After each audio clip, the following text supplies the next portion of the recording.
ಇವತ್ತಿನ news hour ಕೂಡ ಯುದ್ಧದ ಅಪ್ಡೇಟ್ನೊಂದಿಗೆ ಶುರು ಮಾಡ್ತಾ ಇದ್ದೀವಿ. ವಿವರಗಳು ತುಂಬ ಬರ್ತಾ ಇದ್ದಾವೆ. ಇರಾನಿನ ಸರ್ವೋಚ್ಚ ನಾಯಕ ಅಯಾತುಲ್ಲಾ ಖಮೇನಿಯನ್ನು ಇಸ್ರೇಲ್ ಮತ್ತು ಅಮೇರಿಕ ಜಂಟಿ ಆಪರೇಷನ್ನಲ್ಲಿ ಅಷ್ಟು ಅಕ್ಯುರೇಟಾಗಿ ಹೊಡೆದು ಹಾಕುವುದಕ್ಕೆ ಹೆಂಗೆ ಸಾಧ್ಯ ಆಯಿತು ನೋಡಿ. 86 ವರ್ಷದ ವೃದ್ಧ ಹೆಚ್ಚು ಕಡಿಮೆ ತನ್ನ ಪೊಲಿಟಿಕಲ್ ಕರಿಯರ್ ಅಷ್ಟನ್ನೂ ಡೆಡಿಕೇಟ್ ಮಾಡಿದ್ದು ಇಂಥದ್ದೊಂದು ದಿನ ಎದುರಿಸುವುದಕ್ಕೆ ಅಲ್ವಾ. ಅಮೇರಿಕ ಇಸ್ರೇಲನ್ನು ಒಂದಲ್ಲ ಒಂದೇ ದಿನ ಎದುರಿಸಿ ಸರ್ವನಾಶ ಮಾಡಬೇಕು. 1989ರಿಂದ ತಯಾರಿ ಇದ್ದದ್ದೇ ಅದರದು. 36 ವರ್ಷಗಳ ಪೊಲಿಟಿಕಲ್ ಕರಿಯರ್ ತಯಾರಿ ಇದ್ದದ್ದೇ ಅದರದು. ಅಷ್ಟೆಲ್ಲ ತಯಾರಿ ಮಾಡಿಕೊಂಡು ಫಸ್ಟ್ 24 ಅವರ್ಸಲ್ಲೇ ಹೋಗ್ಬಿಡ್ದ. How was it possible? ಉತ್ತರ ಮೊಸಾದ್. ಭಾರತಕ್ಕೆ ಹೆಂಗೆ ರಾ ಇದೆಯೋ, ರಿಸರ್ಚ್ ಆ್ಯಂಡ್ ಅನಲೈಸಿಸ್ ವಿಂಗ್ ಅಂತ ಕರಿತೀವಿ, ರಾ ಭಾರತದ external intelligence agency. External intelligence agency ಅಂದರೆ ಅದರ ಗುರಿ ಏನು? ನಮ್ಮ ದೇಶಕ್ಕೆ ಹೊರಗಡೆಯಿಂದ ಎಲ್ಲೆಲ್ಲಿ ಥ್ರೆಟ್ಗಳು ಬರ್ತಾ ಇದ್ದಾವೆ ಅಂತ ಐಡೆಂಟಿಫೈ ಮಾಡಿ ಆ ಥ್ರೆಟ್ಗಳಿಂದ ನಮ್ಮ ದೇಶಕ್ಕೆ ಹಾನಿಯಾಗದಂತೆ ನೋಡಿಕೊಳ್ಳುವುದು ಎಕ್ಸ್ಟರ್ನಲ್ ಇಂಟೆಲಿಜೆನ್ಸ್ ಏಜೆನ್ಸಿಯ ಕರ್ತವ್ಯ. ಪ್ರತಿ ದೇಶಕ್ಕೂ ಇರ್ತವೆ. ಪಾಕಿಸ್ತಾನಕ್ಕೆ ISI ಇದೆ. ಹಾಗೆ ಇಸ್ರೇಲಿಗೆ ಇರೋದು ಮೊಸಾದ್. ಮೊಸಾದ್ನ ಕಾರ್ಯಾಚರಣೆ. ಮೊಸಾದ್ ಹಿಸ್ಟಾರಿಕಲಿ ಡಿಪೆಂಡ್ ಆಗಿರೋದು ಹ್ಯೂಮನ್ ಇಂಟೆಲಿಜೆನ್ಸ್ ಮೇಲೆ. ಮೊಸಾದ್ ಮೈ ಮರೆತದ್ದು 2023 ಅಕ್ಟೋಬರ್ 7 ದಿವಸ. ಅಂದರೆ 7 ಅಂದರೆ ಅದರ ಹಿಂದಿನ ತಯಾರಿ ಎಕ್ಸಿಕ್ಯೂಷನ್ನಿನ ಟೈಮ್ ಇತ್ತಲ್ಲ. ಹಮಾಸ್ ಕೊಟ್ಟ ಮರ್ಮಾಘಾತ. ಮೊಸಾದ್ನ ಮಾನ್ಯುಮೆಂಟಲ್ ಫೇಲ್ಯೂರ್ ಅದೇ. ಅದು ಬಿಟ್ಟರೆ ಆ ಎಕ್ಸ್ಟರ್ನಲ್ ಇಂಟೆಲಿಜೆನ್ಸ್ ಏಜೆನ್ಸಿ ಟೆಕ್ಸ್ಟ್ ಬುಕ್ನಲ್ಲಿ ಅಧ್ಯಯನ ಮಾಡುವಂಥ ಕಾರ್ಯಾಚರಣೆಗಳನ್ನು ಮಾಡಿದೆ, ಮಾಡ್ತಾ ಇದೆ, ಮಾಡ್ತಾನೇ ಇರುತ್ತದು. ಇವತ್ತು ಇಸ್ರೇಲ್ ಜೀವಂತವಾಗಿರೋದು ಆ ಮೊಸಾದ್ ಕೆಲಸ ಮಾಡ್ತಿದೆ ಅನ್ನೋ ಕಾರಣಕ್ಕೆ ನೋಡ್ರಿ. ಮೊಸಾದ್ ಅಂತಲೇ ಒಂದು ಪುಸ್ತಕ ಇದೆ. ನಿಮಗೆ ಇಂಗ್ಲೀಷ್ ಪುಸ್ತಕ ಓದುವ ಅಭ್ಯಾಸ ಇದ್ದರೆ ದಯವಿಟ್ಟು ಅದನ್ನು ತಗೊಂಡು ಓದಿ. ಕಾರ್ಯಾಚರಣೆಗಳ ಇತಿಹಾಸ ಇದೆ ಅದರಲ್ಲಿ. ಹೆಂಗೆ ಕಾರ್ಯಾಚರಣೆ ಮಾಡುತ್ತೆ ಮೊಸಾದ್ ಅಂತ ಮತ್ತೊಂದು ಯಶಸ್ವಿಯಾಗಿ ಮಾಡಿ ಮುಗಿಸಿದ್ರು ನೋಡಿ. ಇತ್ತೀಚಿನ ಇನ್ನೊಂದು ಯಶಸ್ವಿ ಕಾರ್ಯಾಚರಣೆ ನಾವು ನೆನಪಿಸಿಕೊಳ್ಳಬಹುದಾದದ್ದು ಹಿಜ್ಬುಲ್ಲಾ ಭಯೋತ್ಪಾದಕರು, ಅವರ ಸಿಂಪಥೈಸರ್ಗಳು, ಅವ್ರಿಗೊಂದು ಜ್ಞಾನೋದಯ ಆಗಿಬಿಟ್ಟಿತ್ತು. ಮೊಬೈಲ್ ಇಟ್ಕೊಂಡು ಓಡಾಡಿದ್ರೆ ಮೊಸಾದ್ನವ್ರು ಪತ್ತೆ ಹಚ್ಚಿಬಿಡ್ತಾರೆ, ಲೊಕೇಶನ್ ಪತ್ತೆ ಹಚ್ತಾರೆ. ಅವರು ಒಂದು ನಿರ್ಧಾರ ತಗೊಂಡ್ರು, ಪೇಜರ್ ಯೂಸ್ ಮಾಡೋಣ ಅಂತ. ಯಾವುದೋ ಕಾಲದ ಟೆಕ್ನಾಲಜಿ, ರೇಡಿಯೋ ಫ್ರೀಕ್ವೆನ್ಸಿ ಮೇಲೆ ವರ್ಕ್ ಆಗುತ್ತೆ, ಸ್ಯಾಟಲೈಟಿಕ್ ಕನೆಕ್ಷನ್ ಇರೋದಿಲ್ಲ, ಇದರದ್ದು ಲೊಕೇಶನ್ ತೆಗಿಯೋದಕ್ಕಾಗೋದಿಲ್ಲ ಅಂತ. ಮೊಸಾದ್ ಏನು ಮಾಡ್ತು? ಯಾವ ಕಂಪನಿಯಿಂದ ಇವರು ಪೇಜರ್ ಡಿವೈಸ್ಗಳನ್ನು ಖರೀದಿ ಮಾಡ್ತಾ ಇದ್ರಲ್ಲ, ಆ ಕಂಪನಿಲಿ ಏನೋ ಸೆಟ್ಟಿಂಗ್ ಮಾಡ್ಕೊಂಡು ಆ ಪೇಜರಿಗೆ 2 ಬ್ಯಾಟ್ರಿ ಬರ್ತವೆ, ಶೆಲ್ ಅಂತೀವಲ್ಲ ನಾವು, ಅದರಲ್ಲಿ ಒಂದು ಆ್ಯಕ್ಚುಯಲ್ ಶೆಲ್ ಇಟ್ಟರು, ಇನ್ನೊಂದು ಬಾಂಬ್ ಬಿಟ್ಟರು ಇವರು. ಆ ಬಾಂಬನ್ನು ಹೆಂಗೆ ಫ್ರೀಕ್ವೆನ್ಸಿ ಸೆಟ್ ಮಾಡಿದ್ರು ಅಂದರೆ ಮೊಸಾದ್ನ ಹೆಡ್ ಕ್ವಾರ್ಟ್ರಲ್ಲಿ ಕೂತ್ಕೊಂಡು ಬಟನ್ ಒತ್ತಾಗ ಬ್ಲಾಸ್ಟ್ ಆಗಬೇಕು. ಮಾಡಿದ್ರಲ್ಲ ಬ್ಲಾಸ್ಟ್, ಜಗತ್ತು ನೋಡಿ ಶಾಕ್ ಆಗ್ಬಿಡ್ತು. ಅದನ್ನು ಹಿಂಗೂ ಮಾಡೋಕ್ಕೆ ಸಾಧ್ಯನಾ ಮೊಸಾದ್ ಅಂತ. ಇದು ಮೊಸಾದ್ನ ಕೆಲಸ. ಮೊಸಾದ್ನ ಕೆಲಸ ಆಯಿತು. 3 ವರ್ಷಗಳ ತಯಾರಿ ಅಂತ ಹೇಳ್ತಾರೆ. ತಯಾರಿ ಅದು ಎಷ್ಟರ ಮಟ್ಟಿಗಿತ್ತು ಅಂದರೆ ಹೆಚ್ಚು ಕಡಿಮೆ ಇಡೀ ಟೆಹರಾನ್ ನಗರದ ಟ್ರಾಫಿಕ್ CC ಕ್ಯಾಮ್ರಾಗಳಿರ್ತಾವಲ್ಲ, ಟ್ರಾಫಿಕ್ ಸಿಗ್ನಲ್ಗಳಲ್ಲಿ ಹಾಕಿದ್ದು, ಅವಷ್ಟನ್ನು ಮೊಸಾದ್ ಹ್ಯಾಕ್ ಮಾಡಿತ್ತು. ಇಸ್ರೇಲಿನ ತನ್ನ ಹೆಡ್ ಕ್ವಾರ್ಟರ್ನಲ್ಲಿ ಕೂತ್ಕೊಂಡು ನೋಡ್ತಾ ಇರ್ತಿತ್ತು ಅದನ್ನು. ವಿಶೇಷವಾಗಿ ಅಯಾತುಲ್ಲಾ ಖಮೇನಿ ಓಡಾಡ್ತಾ ಇದ್ದ ರಸ್ತೆಗಳ ಟ್ರಾಫಿಕ್ CCTVಗಳು. ಈ ಮನುಷ್ಯ ಎಷ್ಟೊತ್ತಿಗೆ ಮನೆಯಿಂದ ಹೊರಡೋದು, ಸಾಮಾನ್ಯವಾಗಿ ಭೇಟಿ ಕೊಡುವ ಜಾಗಗಳು ಯಾವುದು, ಯಾವ ಕಾರಲ್ಲಿರ್ತಾನೆ, ಕಾನ್ವಾಯ್ ಹೆಂಗಿರುತ್ತೆ, ಮುಂದೆ ಎಷ್ಟು ಗಾಡಿ ಇರ್ತವೆ, ಹಿಂದೆ ಎಷ್ಟು ಗಾಡಿ ಇರ್ತವೆ, ಕಾರ್ನಿಂದ ಇಳಿಯೋದು ಎಲ್ಲಿ, ಒಳಗಡೆ ಹೋಗೋದು ಹೆಂಗೆ, ಒಂದು ಬಿಲ್ಡಿಂಗ್ ಒಳಗೆ ಹೋದ್ರೆ ಇರೋದು ಎಷ್ಟೊತ್ತು, everything they were monitoring from 3 years. 3 ವರ್ಷಗಳಿಂದ ಮಾನಿಟರ್ ಮಾಡ್ತಾಯಿದ್ರು. ಇದಕ್ಕೆ ಎಲೆಕ್ಟ್ರಾನಿಕ್ ಇಂಟೆಲಿಜೆನ್ಸ್ ಅಂತಾರೆ. ಹ್ಯೂಮನ್ ಇಂಟೆಲಿಜೆನ್ಸ್ ಬೇರೆ. ಹ್ಯೂಮನ್ ಇಂಟೆಲಿಜೆನ್ಸ್ ಅಂದರೆ ಮೊಸಾದ್ನ ಒಬ್ಬ ಏಜೆಂಟು ಆ್ಯಕ್ಚುಲಿ ಅಲ್ಲಿರೋದು ಎಲ್ಲಿ?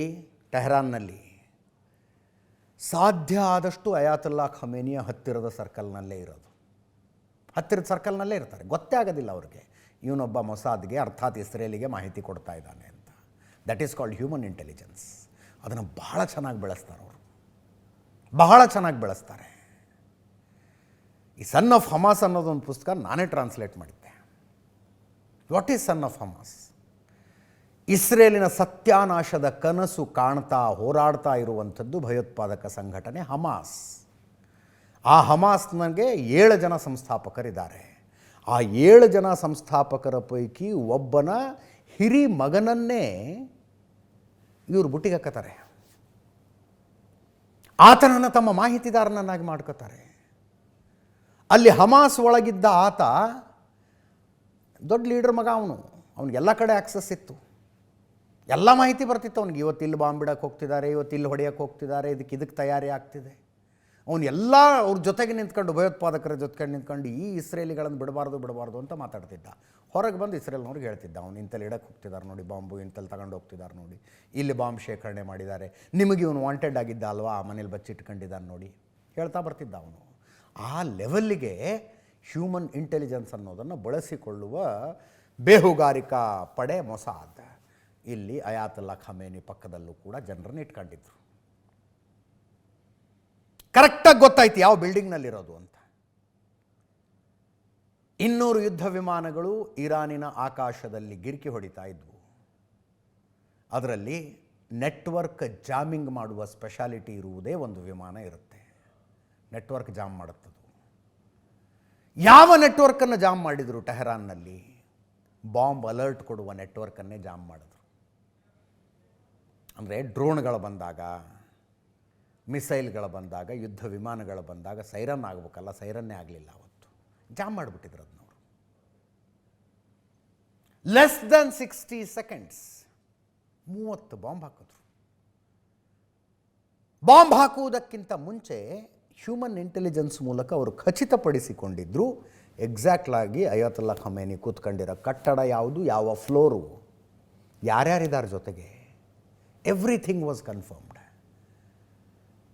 ಕೆಲವು ಮೂಲಗಳ ಪ್ರಕಾರ ಯುದ್ಧ ಶುರುವಾಗಿ 48 ಗಂಟೆಯ ನಂತರ ಖಮೇನಿಯನ್ನು ಹೊಡೆಯೋ ಪ್ಲ್ಯಾನ್ ಇತ್ತು ಅವ್ರಿಗೆ. ಆದರೆ ಬಂದ ಹ್ಯೂಮನ್ ಇಂಟೆಲಿಜೆನ್ಸ್ ಹೆಂಗಿತ್ತು ಅಂದರೆ, ಈಗಲೇ ಹೊಡೆಯೋದು ಕರೆಕ್ಟು, ಸುತ್ತಲೂ 40 ಜನ ತುಂಬ ಇಂಪಾರ್ಟೆಂಟ್ ಅಧಿಕಾರಿಗಳಿದ್ದಾರೆ, ಸತ್ರೆ ಎಲ್ಲರೂ ಒಂದೇ ಸಲ ಸಾಯ್ತಾರೆ ಅಂತ. They were right. ಯುದ್ಧ ಶುರುವಾಗಿ ಮೊದಲನೇ ದಿನ ಕಳೆಯೋಷ್ಟರಲ್ಲಿ ಮುಗಿಸ್ಬಿಟ್ರು. ಅದರ ಜೊತೆಗೆ ಅಯಾತುಲ್ಲಾ ಖಮೇನಿದು ಒಂದು ಅಭ್ಯಾಸ ಏನಿತ್ತಂದರೆ, ಮಲಗುತ್ತಾ ಇದ್ದದ್ದು ಹಗಲು, ಕೆಲಸ ಅಷ್ಟು ರಾತ್ರಿನೇ, ಮೀಟಿಂಗ್ಗಳು, ಪ್ರಯಾಣಗಳು ಎಲ್ಲ ರಾತ್ರಿ ಕಗ್ಗತ್ತಲಲ್ಲಿ ಮಾಡಿ ಮುಗಿಸಿ ಹಗಲೊತ್ತಿನಲ್ಲಿ ರೆಸ್ಟ್ ಮಾಡ್ತಾ ಇದ್ದ ಮನುಷ್ಯ. ಅಪರೂಪದಲ್ಲೇ ಅಪರೂಪ ಅನ್ನುವಂತೆ ಬೆಳಗಿನ ಹೊತ್ತಿನಲ್ಲಿ, ಹಗಲು ಹೊತ್ತಿನಲ್ಲಿ ಮೀಟಿಂಗ್ಗಳನ್ನು ಮಾಡ್ತಾ ಇದ್ದದ್ದು. ಹಗಲು ಹೊತ್ತಿನಲ್ಲಿ ಮೀಟಿಂಗ್ ಮಾಡ್ತಾ ಇದ್ದದ್ದು ಅಪರೂಪದಲ್ಲೇ ಅಪರೂಪ. He was doing it. ಕರೆಕ್ಟಾಗಿ ಅದೇ ಟೈಮ್ಗೆ ಆಯಿತು. ಈ ಮೊಸಾದ್ನ ಕಾರ್ಯಾಚರಣೆಗಳ ಇತಿಹಾಸದಲ್ಲಿ ಮತ್ತೊಂದು ಆ್ಯಡ್ ಆಯ್ತು ನೋಡಿ. ಮೊಸಾದ್ಗೆ ನಾನು ತುಂಬ ಸಲ ಅವಾಗ ರೆಫರೆನ್ಸ್ ತಗೋತಾ ಇರ್ತೀನಿ. ಮೊಸಾದ್ನ ಲೆಜೆಂಡರಿ ಲೀಡರ್ಶಿಪ್, ಐತಿಹಾಸಿಕವಾಗಿ ಬರೆದಿಡಬಲ್ಲಂಥ ನಾಯಕ, ಮೊಸಾದ್ಗೆ ಚೀಫ್ ಆಗಿದ್ದದ್ದು ಮೀರ್ ದಗಾನ್. ನಾವು ಹೆಂಗೆ ಅಜಿತ್ ದೋವಲ್ ಕಾರ್ಯಾಚರಣೆಗಳ ಬಗ್ಗೆ ದಂತಕಥೆಗಳ ಥರ ಮಾತಾಡ್ಕೋತೀವಲ್ಲ, ಹಂಗೆ ತೀರ್ಕೊಂಡಿದ್ದಾರೆ ಮೀರ್ ದಗಾನು. ಈಗಲೂ ಇಸ್ರೇಲ್ನಲ್ಲಿ ಚರ್ಚೆ ಆಗುತ್ತೆ ಮೀರ್ ದಗಾನ್ ಹೆಸರು. ಒಂದು ಸಲ IDF ಚೀಫ್ ಬರ್ತಾರೆ ಅವ್ರ ಹತ್ರ.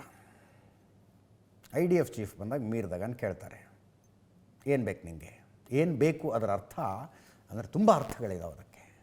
ಇಸ್ರೇಲ್ ಅನ್ನುವ ಈ ದೇಶವನ್ನು ಸುರಕ್ಷಿತವಾಗಿಡೋದಕ್ಕೆ ಏನು ಬೇಕು ಹೇಳು ನಿನಗೆ ಅಂತ. ನಿನಗೇನು ಬೇಕು ಹೇಳು.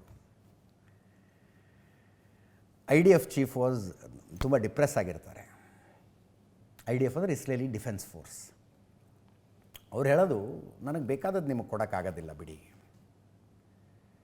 ಏನು ಬೇಕು ಕೇಳಿ ಯಾರು ನೋಡು ಅಂತಾರೆ ಮೀರ್ ದಗಾನ್. ನನಗೊಂದು ಸುಖೋಯ್ ಯುದ್ಧ ವಿಮಾನ ಬೇಕು ಅಂತಾರೆ. ಸುಖೋಯ್ ಯುದ್ಧ ವಿಮಾನ ಬೇಕು, ಕೊಡ್ಸೋಕ್ಕಾಗತ್ತಾ ನಿನಗೆ? He was shocked. Meir Dagan shock ಆಗ್ತಾರೆ ಅದನ್ನು. ಯಾಕೆ ಸುಖೋಯ್ ಬೇಕು? ನಮ್ಮ ಶತ್ರುಗಳಾದ ಇರಾನ್ ಹತ್ರ, ಇರಾಕ್ ಹತ್ರ ಇದ್ದಾವೆ ಸುಖೋಯ್ಗಳು. ಅವರು ಸುಖೋಯ್ ತಗೊಂಡು ನಮ್ಮ ಮೇಲೆ ದಾಳಿ ಮಾಡೋದಕ್ಕೆ ಬಂದರೆ ರಕ್ಷಣೆ ಮಾಡಿಕೊಳ್ಳೋದಕ್ಕೇನೂ ಇಲ್ಲ ನಮ್ಮ ಹತ್ರ. ಆ ಸುಖೋಯ್ ಯುದ್ಧ ವಿಮಾನ ಏನು, ಅದರೊಳಗೆ ಏನಿದೆ, ಏನಿಲ್ಲ, ಕೆಪಾಬಿಲಿಟೀಸ್ ಏನು ಗೊತ್ತೇ ಆಗ್ತಿಲ್ಲ ನಮ್ಗೆ, ಏನು ಮಾಡೋದು ಅಂತ. ಮೀರ್ ದಗಾನ್ ಹೇಳಿದ್ರು, ಆಯ್ತು ಸ್ವಲ್ಪ ದಿವಸ ಟೈಮ್ ಕೊಡಿ, ಏನಾದ್ರು ಪ್ರಯತ್ನ ಪಡೋಣ ಅಂತ. ಒಂದು ಯುದ್ಧ ಅಷ್ಟು ಸುಲಭ ಅಲ್ರಿ, ಒಂದು ದೇಶ ಇನ್ನೊಂದು ದೇಶದ ಯುದ್ಧ ವಿಮಾನ ತರೋದಂದರೆ.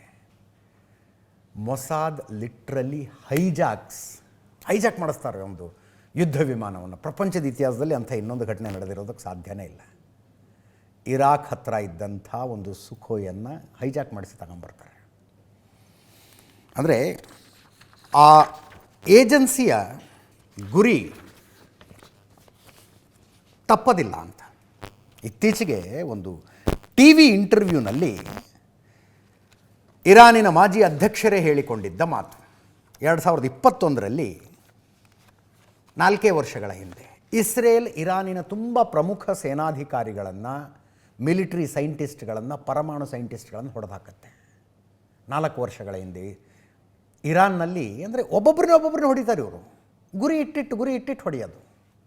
ಇರಾನಿಗೆ ಗೊತ್ತೇ ಆಗೋದಿಲ್ಲ ಇವ್ರ ಮನೆಯಲ್ಲಿದೆ, ಹೆಂಗೆ ಓಡಾಡ್ತಾರೆ, ಯಾವ ಕಾರಲ್ಲಿರ್ತಾರೆ, ಇವ್ರ ಆಫೀಸಲ್ಲಿ ಯಾವ ಫ್ಲೋರ್ನಲ್ಲಿದ್ದಾರೆ, ಹೆಂಗೆ ಗೊತ್ತಾಗ್ತಿದೆ ಇಸ್ರೇಲ್ಗೆ ಅಂತ. ಅವಾಗ ಗೊತ್ತಾಗುತ್ತೆ ಇವ್ರಿಗೆ ಮೊಸಾದ್ ಏಜೆಂಟ್ಗಳಿದ್ದಾರೆ ಎಲ್ಲ ಕಡೆ. ಆ ಮೊಸಾದ್ ಏಜೆಂಟರುಗಳನ್ನು ಪತ್ತೆ ಹಚ್ಚುವುದಕ್ಕೆ ಅಂತ 20 ಜನರದೊಂದು ಟೀಮ್ ಮಾಡ್ತಾರೆ. ನಮ್ಮ ದೇಶದೊಳಗೆ ಕೂತ್ಕೊಂಡು ಇಸ್ರೇಲಿಗೆ ಮಾಹಿತಿ ಕೊಡ್ತಾ ಇರೋರನ್ನ ಪತ್ತೆ ಹಚ್ಚಿ ಹುಡುಕಿ ಹಿಡ್ಕೊಂಡು ಬಂದು ನೇಣಿಗೆ ಹಾಕೋದಕ್ಕೆ ಅಂತ 20 ಜನರದೊಂದು ಟೀಮ್ ರಚನೆ ಆಗುತ್ತೆ. ಆ ಟೀಮ್ನವರು ನಾವು ಹುಡುಕ್ ಹಾಕ್ತೀವಿ, ಅಲ್ಲಿ ಕಂಡುಹಿಡಿತೀವಿ, ಇಲ್ಲಿ ಕಂಡುಹಿಡಿತೀವಿ ಓಡಾಡ್ತಾರೆ. ಆ ನಂತರ ಇರಾನಿನ ಅಧ್ಯಕ್ಷರಿಗೆ ಗೊತ್ತಾಗೋದು ಆ 20 ಜನರ ಟೀಮ್ ತುಂಬಾ ಇಸ್ರೇಲಿ ಏಜೆಂಟ್ರಿದ್ರು ಅಂತ. 20 ಜನರ ಟೀಮ್ನಲ್ಲೇ ಇಸ್ರೇಲಿ ಏಜೆಂಟ್ರಿದ್ರು. ಆ ಮನುಷ್ಯ ಕೂತ್ಕೊಂಡು ಟಿ ವಿ ಇಂಟರ್ವ್ಯೂನಲ್ಲಿ ಹೇಳ್ಕೊತಾರೆ, ಇದನ್ನು ನಮ್ಮ ಹಣೆ ಬರ ಹಿಂಗಾಗಿದೆ, ಇಸ್ರೇಲಿ ಏಜೆಂಟ್ ನಮ್ಮ ದೇಶದಲ್ಲಿ ಯಾರ್ಯಾರಿದ್ದಾರೆ ಪತ್ತೆ ಹಚ್ಚಬೇಕು ಅಂತ ಒಂದು ಟೀಮ್ ಮಾಡಿದರೆ ಆ ಟೀಮ್ನಲ್ಲೇ ಇಸ್ರೇಲಿ ಏಜೆಂಟ್ರಿದ್ರು ಅಂತ. ಟೀಮ್ ಲೀಡರೇ ಇಸ್ರೇಲಿ ಏಜೆಂಟ್ ಅಂತೆ. ಹಂಗಿದ್ದ ಮೇಲೆ ಒಂದು ದೇಶವನ್ನು ಸುರಕ್ಷಿತವಾಗಿ ಇಟ್ಕೋತೀವಿ ಅಂದರೆ ಇಟ್ಕೊಳ್ಳೋದಕ್ಕೆ ಹೆಂಗೆ ಸಾಧ್ಯ? ಬರೀ ಆನ್ ಗ್ರೌಂಡ್ ಏನೇನಾಯಿತು ಅನ್ನೋದು ಹೇಳೋಣ. 4ನೇ ದಿವಸದ ಯುದ್ಧ ಇವತ್ತು.